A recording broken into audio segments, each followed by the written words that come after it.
Good morning, good afternoon, good evening. I am Irrationale and you're tuned in to the Irrational Review. And today I'm here with Bobby Kane. And today we have a special guest. In fact, you might notice today that we're working in a different space and it belongs to the one and only Finn Dowd-Smith, aka STARSMITH. Say hello, Finn. Hello, Bobby. Hello, T. I mean, you can see why we chose him. He's so excited to be here. I'm... Oh... That's what we love. This is our premise, basically. I'm in awe. Yeah. Yeah. Is it because of the radio voice? Is it? Yeah, it's really good. Is it different? Hello, welcome to it's Cheese really Hour. good. See, for all the people who are kind of listening and wondering as to how I might know Finn, we've been working together on new music, and it's been a wonderful relationship that started off on the internet with me sequestering his. It really did. You slid into my DMs. You actually did. I was going to find a nicer way of saying that. Isn't kind of like I said, hey. You followed me on Instagram, and I immediately followed you back. You did. It was great. It was because I was like, oh man, I really like your stuff, and I was like, this is so cool. And then you immediately messaged me, like, this is cool. And you did slide into my DMs. Say, it's the fastest response I've ever had to any kind of. I was too keen. I enjoyed the keenness. That's how you want things to start off. Yeah. Well, you know what I'm like when I'm sliding. No, you've never slid in my DMs. Because I've known you. Yeah, too long. you were already in the DMs. Normally, you just send me hate mail in my DMs. I don't think that's something that anyone wants to kind of experience. So I thought DMs was Dr. Martens for ages as well, so I was very confused when people said. I thought it was like people walking in someone else's shoes. I thought that's what they were talking about. That's what it's an easy mistake to make. Generally, thought when someone goes just sliding in someone's DMs, I was like, you're seeing the world from their point of view. And is that a double entendre? Is that what it means? It's definitely well, double entendre would be like more sexual, wouldn't it? Isn't it more like, or is it just a double meaning? Anyway. I mean, literally, we could go on about this. Yeah. I think it's definitely a valid point to go through. But I was mid-introduction to my friend Finn, and I just wanted to sort of take a minute to say, yeah, it's been a wicked time getting to know you, working on some tunes. And today, I asked you quite nicely, after about 4 months into our relationship, to see if I could use your studio to come in and record a podcast with you. Yeah. And you I did say that the only way you were allowed to record it in my studio is if I was in it. Yeah, which is fair. That was kind of like a bolt on. Yeah. He said, "Can I use your studio to record the podcast?" Yeah. And I was like, "Only with me." Yeah, and I was like, "Fine then." Yeah. Yeah, it's been great, honestly. Today, first of all, actually, as a matter of fact, some of you might notice that there is a missing voice that is normally within the room, which has been replaced per se by the magnanimous Finn. Mr. Vino White is currently away. He's normally one of the presenters on the show. Yeah, he's in the Caribbean. What is he doing, Bobby, actually? He's in the Caribbean, checking on his family, having a holiday, like a 3-month epic. Oh, wow. Yeah, exactly. Yeah. Except it is starting to get to him. He's just sent me a message saying, I'm a city boy. He's finally realised, after spending 3 months in Montserrat, which is like a very chilled island. Yeah. Just going, and he's a chilled dude. We know him. He's very chilled. He's like, it's too much. I want London. And he's craving something to do. So he's coming back early. So for all those people out there who are wondering where that boy is, he's out there enjoying himself. Don't worry about it. He's a relaxed chap. Yeah, too relaxed sometimes. Yeah. So it's been a good 4-5 weeks since we've spoken about any subjects. And the last person we had on the show was Mr. Elliot Example, otherwise known as Exhibit, because we called him Exhibit. I might have accidentally called him Exhibit. Exhibit. Yeah. Exhibit. You remember Exhibit the rapper? Yeah. Well, I mainly remember him from Pimp My Ride. Yeah. Yes. Yeah. I mean. Yeah. Yeah, that was good. Yeah. I accidentally called Example Exhibit about 3 times. Yeah. Brilliant. The thing is, he's a very kind of graceful kind of guy, so he actually flipped it around and made it into a fantastic joke. But since then, we've kind of taken a bit of a break to collect some information. I was on the naughty step. No. Yeah, you were on the naughty step. I was given a time out, yeah. I've gone, what's happening in that space of time, Bobby? Anything interesting in your life? My life? Yeah. No. Zilcho. Oh, just working, enjoying the sun, out in London. I went on a holiday with the missus. That's a lot. Yeah. To be fair, quite a lot actually in that case, yeah. Speaking of which, though, the sun. If you're listening and you're sitting somewhere like in Zanzibar or something like that, where and you're used to it, or Montserrat. Yes, or Montserrat. Yeah. You enjoy regular sunshine. Here in London, we have kind of been gifted with this brand new... For like the last 6 weeks. Yeah, it's been epic. Phenomenon in the sky. It's been ridiculous. Childhood memory summer. Right? I was thinking about this the other day. You know when... in childhood, every summer genuinely seemed like this. Yeah. But do you think we're only remembering the fun days when it was like this? And so, actually, when you the were rain days, it was a lot. Our parents probably like, it rained a lot as well. But we're like, it was completely sunny for all the entire summer holidays every year. Because when you have that 6 weeks off at school, you're like, this is like time stands still, and you're like, you get so much done. And then, and it does seem like every day. I remember it being like, I was out playing football in the park every day. The sun was glorious. Yeah. And then I feel like I haven't seen one of those summers in a really long time, since the recession. But I think they're connected. A cloud has been over this country. Exactly. Yeah, and I was kind of perpetually breaking slowly but surely. To be honest with you, though, I've enjoyed the sun. Don't get me wrong, but I'm getting to that stage now where I'm just moaning about it. Oh, well, that's like, classic London, though. Is it? It's just everyone gets too hot, and they go, "No, you know what? This is too fucking hot. Yeah. This is taking a piss, mate. This is absolutely taking a piss." But it depends. I've figured out now. It depends on the tug of your blankets. Oh, right. And people might not know about this, but like, I mean, I only figured this out. Yeah, tug is like the warmth level. Yeah, the measurement of kind of like wall and density of the blanket. Yeah, mine is a 12. It's like like there's a little thermometer on it, and it is the full. It's the full. I noticed this yesterday because I was like hanging out at the end of the duvet cover, and I was just like, may need to get a summer duvet. Like it is like it's. I did not. Really you know what? Maybe this is a switch just to the duvet cover. No, I've taken the duvet out. Yeah, that's gone away in the cupboard, and I'm just like European living, just a sheet. See, I can't do that. I can't. I feel as if you know that feeling. I don't know what. I don't need to break into their personal lives. Coziness. Yeah, I like something around me, kind of thing. I mean, I feel as though I'm kind of like that thing when you wake up and you might have been out drinking for a while. I don't know if you guys. I've never drunk in my life. Yeah, clearly you're an angel, but.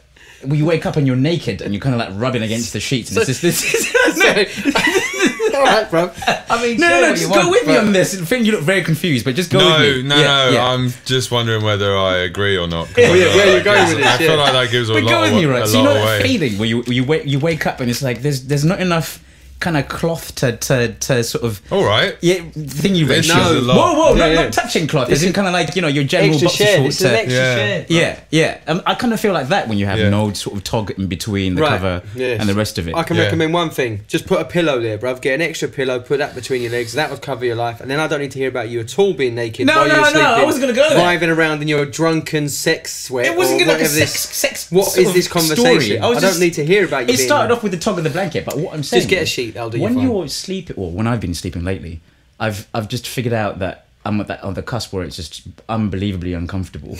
But then I have amazing days now. It's amazing what effect. Well, because you're sleeping better with the lower top. No, because the sun's out and it feels like everything's happening, isn't it? Like we've got the World Cup happening at the moment, which is kind of lifting some people's spirits. Oh, it's lovely. It's just a nice vibe because you got everyone celebrating their countries for once, and I just like walking around London and seeing people like wearing all the different football shirts from like Morocco to Saudi Arabia to then you got the classic Nigerian shirt that's the must-have this year. Yeah, I don't know if you've all like seen. I'm not even Nigerian. I want a Nigerian shirt. Yeah, everyone wants it. Like you go around Dalston, and it's like 80% Nigerian shirts. Really? And like obviously they're not particularly from Nigeria. I think it's something to do with the message of what the World Cup kind of represents a little bit. It's the unity of it's just fun, people coming together, and it's fun, and it's the fact that the sun's out. It's great, and even if you don't love football, I think there's just you kind of walk out and it feels like everyone's generally happy and everyone's doing the same kind of thing. It's like herd mentality, isn't it? You almost have to be patriotic towards something to it. You not have to be, but you find people being patriotic. See, for me, I love the World Cup because during the year. Football, I love very much. It becomes a bit stressful because I like it too much, and I let it have too big a bearing on my life, which I'm trying to grow up and trying to step you back are from above that. 30. So I love the World Cup because I don't care. I don't care at all. I don't support England. I don't not support England, but I don't have the same thing that I do with Arsenal, which I support loads. So during the World Cup, I love it because I can just enjoy football without not having any kind of like feeling towards it. So I've watched like a few games here and there. I haven't been like watching it as kind of religiously as some people, but I've seen a few games here and I've seen a few games there. It's just been fun, pressureless, and I can enjoy that team scores and then I'm like, oh yeah, great goal. Yeah. Then the other team scores, I'm like, oh, great goal. I've got no sort of like. But is it partly because there's always this stereotype of how we're as a nation, England, gonna fail, and there's just always this massive sort of press I think this sort of pressure. Even if you're kind of like don't follow football kind of avidly, as it were, you always feel this kind of like unknown pressure on the nation to do really, really well, and it just seems like it's not quite there this year. You know? Yeah, I think finally they're realising that no, we're probably not going to win the World Cup. Yeah. We're not very good. Or is it something to do with the fact that perhaps, did you hear about this? There's a ration on the amount of beer that's being served or something like that. I read a story about this the other day. In Russia? In Russia? Not in Russia, but generally everywhere. I think. What are you talking about? Well, oh no, seriously. Heineken. Yeah, Heineken ran out of CO2. That's what it is. So they ran out of CO2. It's not a ration like a plan to look after people's well-being. They ran out of the CO2 that goes in beer. Oh, I see. And they're having a European shortage, and I know this just from our venue. Yeah. A European shortage on beer because they just before the World Cup they didn't get in loads of these. They have these massive giant gas vats that they put into the beer to make them obviously like. But isn't that generally going to be affecting everything, including kind of like your Lucozade bottle or your Coca-Cola or no, whatever? because it's only Heineken's reserves. Only Heineken. It's Heineken. not a world shortage of CO2. Just Heineken, one of the biggest. Because they own everyone from Red Stripe to they own loads of people. Yeah. It's just there, and they happen to be one of the biggest owners of like license of pubs and breweries and all that sort of stuff in Europe. Yeah. And even the world. So their company, they're the ones that are getting affected. It was a bit of a spin-off, apparently, how people in Russia were literally losing their minds because they could only get 2 beers per like half. Imagine that though. You kind of like spent all your money to go to this like amazing event, and you're probably if you're into football, you're going to be a person who wants to have like a bit of a pint, I imagine, at the same time, stereotypically speaking, and just generally. And you're kind of sitting there. I'm sure in Russia you'll be able to get something to drink. That's not a country. It's not a country known for. I've never been to Russia, but you know, it's one of the only countries I've generally got no interest in going. No offense to anyone, but it just seems bleak. Except this it's absolutely massive. Yeah, no. Yeah, when you see a map, absolutely and you're like, oh wait, Russia's like a third of the world almost. Yeah. It's like humongous. It must have so many different types of Russia in it. As in, like you've got like the Baltic type that I think most people maybe think of in their head. Yeah, like immediate Russia. But then you've got like ones that are really south near like the Black Sea, near Turkey, near Turkey, Kazakhstan, and stuff like that. There must be rarely spoken of though. Well, you got like that. Just when the other day they were playing a game, they were like, "Oh, this is in the Asian part of Russia." Right. Yeah. And you're like, "Oh wait, what?" So on the Russia other side of continents. Nepal or something like that, or the mountains over near China or something. Yeah, because it borders China. Yeah, of course. Well, that Trans-Siberian Express. Yeah. Is that's the only thing I would like to do. I would like to go on that where you go in, you go to St. Petersburg. Yes, you want to do a little in and then you can drift out straight back out again. I think it's just a natural fear that we have, and maybe sometimes that's something that plays on the mind when you. It's all them American films I watched when I was a kid. Yeah, because the Russians are generally subconsciously the villains in every single program. Rocky 4 or whatever it was. Rocky 4 ruined it for the Russians. That's what it is. They're all robots. They're going to kill Apollo. Yeah, it's really. I haven't seen Rocky 4. I don't think I've seen any of them. Watch this, man. All I remember is that's it. That's pretty much. Does he say Rocky? He says Adrian. Why did he say his own name? Yeah. Yeah, but anything in that voice. That's all I know. I don't think I've even seen it. I think I've just heard it. Someone else. That's I don't need to see Rocky 4 actually. Yeah. It's not really. That's all I really know about it. Something about the steps, running up and down steps. Yeah. Lots not of the band triumphant music. Oh right, yeah. Poor H. Actually, I was thinking the other day, because when you're on tour and I always kind of pull out my phone to just check if I can get an Uber in whatever country I'm in. Just want to see like wherever I'm at, if it's possible. Even sometimes if I'm in like a part of England and I'm like, if I can get an Uber here, and I'll press it just to see if there are any local ones. And most of the time there usually is. And lately, of course, there's been the big story that Uber themselves have kind of won a battle that they've been kind of going through with. No, they've not won a battle. They've been given do reprieve. You know much about it? They got in trouble because originally there was loads of complaints across the UK. Everyone was complaining from they were bad driving, they weren't regulated enough, and they were getting drivers that just didn't have any kind of regulations or checks on them. Yeah. Then there was an issue where they weren't letting the police know the true amount of sexual assaults or assaults within cars. Wow. By Uber drivers. It was they were leaving it up to the passenger to report it. Wow. Rather than Uber reporting and following up on it. Yeah, they were like, basically, if a passenger doesn't saying anything, and it didn't happen. Like then there's no trace of it having happened, kind of thing. So they weren't rightfully following so it up. The TFL. Yeah. Whereas if it, you know, you can imagine it's a completely different thing, obviously. But say in a shop or in McDonald's or something like that, if something like that happened on site, I'm sure McDonald's would have to report it on like this happened today. Yeah. Oh yeah, you have an incident report. It's not just like, well, the customer isn't saying that anything happened, so we just won't note it down, kind of thing. I know it's a bit of a crude analogy, but because also it was maybe, you know, like it's funny when you think that if Uber as a company is not reporting anything like that. Well, because it's when customers had got in touch with Uber saying take this driver off of your books, because you know you get that good thing about Uber is the ratings you get the name, you get the license plate, you got all the details. So what was often happening is, and they say it's due to lots of customers who are really, really drunk. They've got in the car, and then the drivers assaulted them, or in some sort of way of taking them somewhere and done something. Yeah. And then when they've gone to the police with the details, as everyone would when they get assaulted. But they've also, obviously, if you're full of rage, if you've been assaulted, you're going to contact Uber and go, look, this number, this was the driver, this person, they should be banned. And what Uber haven't done is they're supposed to declare any of that information, and they haven't been. So that because there's like something, because you know, like black cabs and all these different people. Yeah. If they get if they're hitting too many sort of assault charges and all this sort of stuff, they need to then readdress how they regulate and pick their drivers and issue licenses.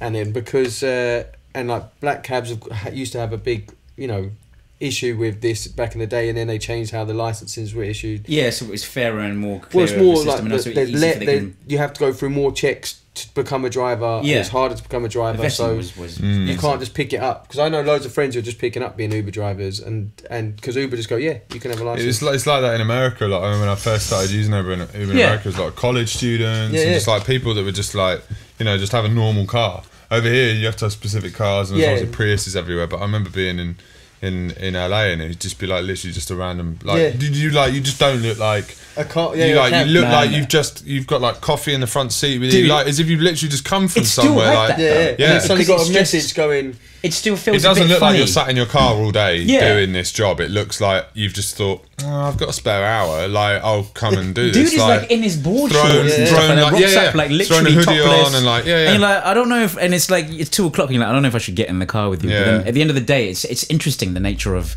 getting a cab, isn't it? Because I remember when I was about 18 or maybe even 16 or something, getting a cab was a pain in the ass. Still, to my head, I've seared in minicab numbers into my head. Yeah, really? Same.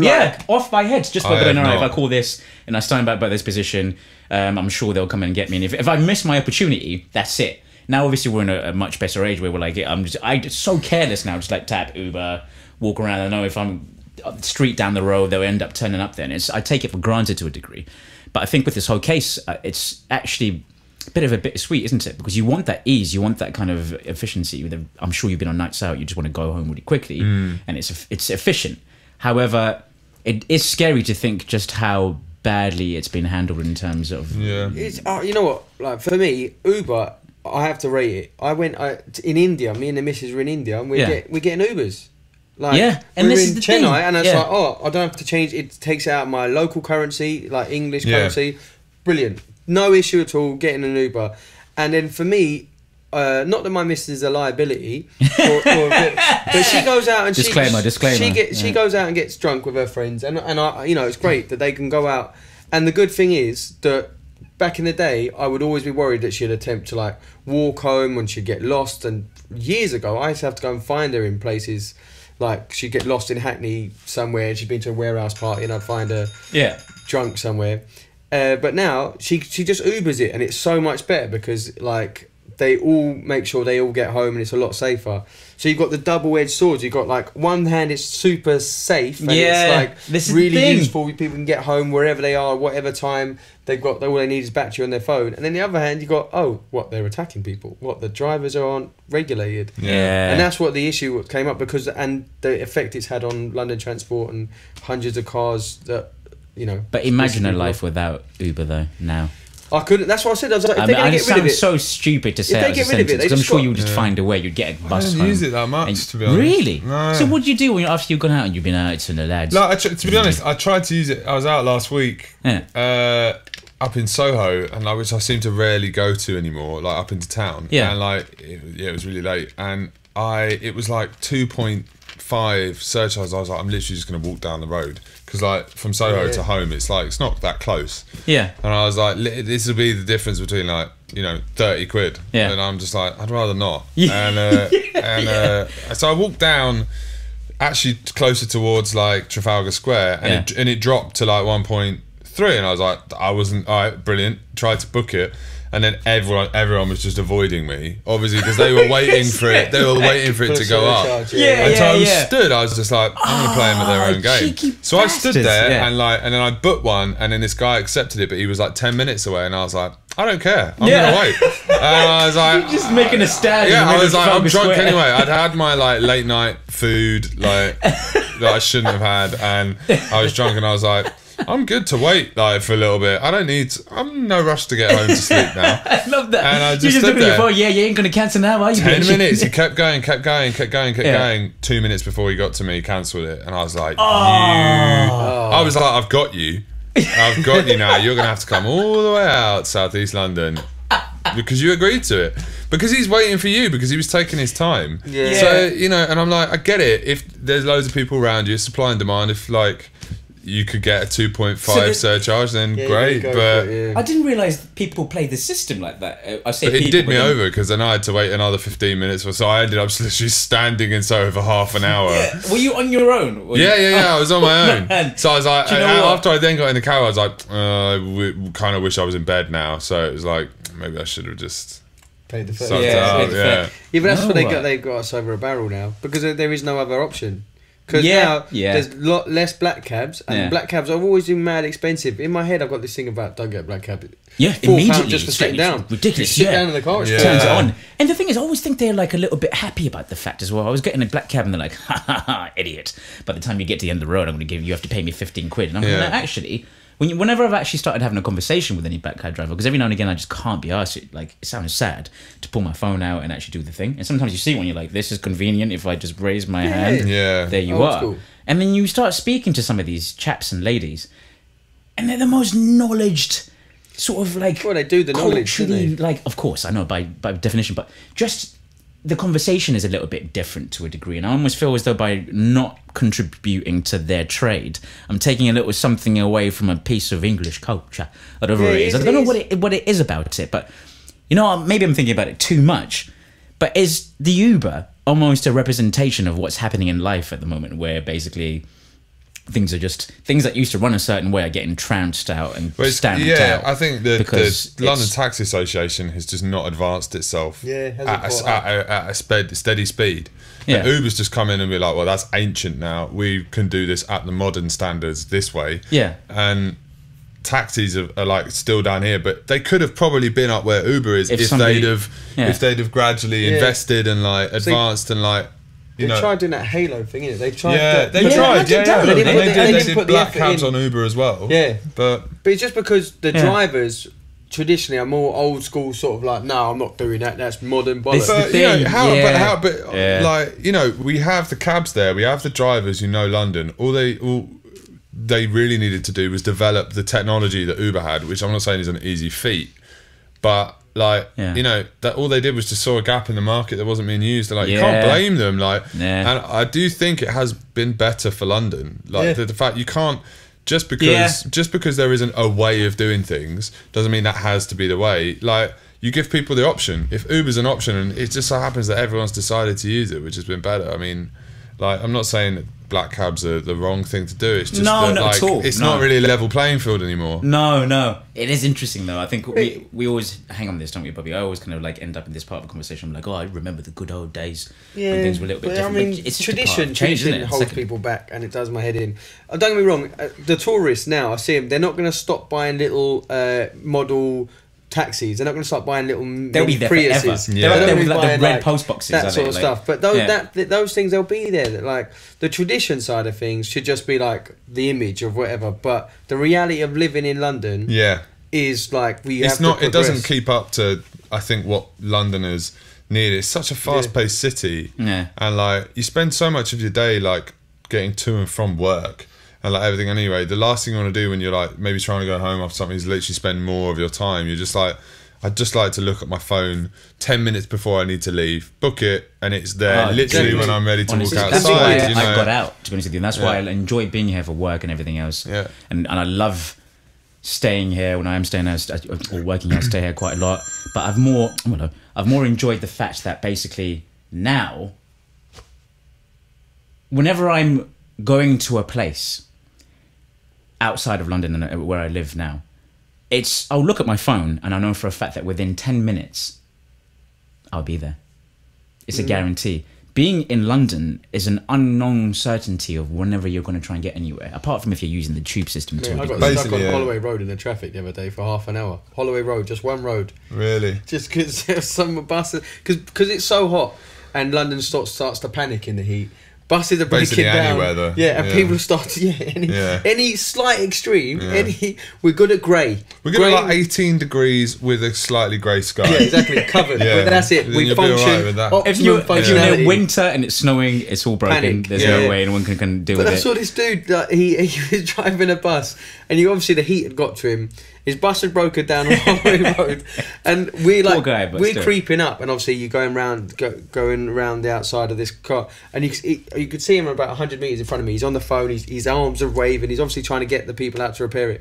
And by the time we came up, he went fully berserk. He smashes his phone on the floor. He's punching his own windows. This is a London bus driver. This is the stuff that London can do to you, though. As much as I love the city, you can lose your shit. It's the heat when it goes. People suddenly go bizarre. Like that's when you're saying, people go, it's too hot. Because there is a point where the simmer point where, like, we're simmering now. We're simmering, and someone just pops it up, and when you used to stop. When you're boiling a sauce and there's just spatting everywhere, people start just glitching out and just going and hulking out and into these mad situations. But then I would gladly have that rather than no sun in London, because London in the sun, you got to love London in the sun though. You don't know. I noticed that. In the words of Kano. I think it's t-shirt. Weather in the manor, my friend. I was driving home last night through Herne Hill from the studio. I was just like, Tuesday night, I was like driving home like 8. And I was like, everyone is out. The evening sun last night was amazing. It was like beautiful, perfect pub garden weather. Yeah. Like 8 o'clock and everyone was outside and I'm just like, it's a Tuesday, but I completely get it. It's like, I wish I was doing it. I'm like in my car and I'm like, Did you join them or did you kind of like go back and No, I was driving home. Also, I like had a large drinking weekend in the countryside and I was like, I should not have beer. I should leave it away. I have a hard time understanding the midweek. They put a ration on it and now this is it. You were thinking about the Russians out there. True. People out in Russia going, I'll decline my share. You can have it out there in the World Cup.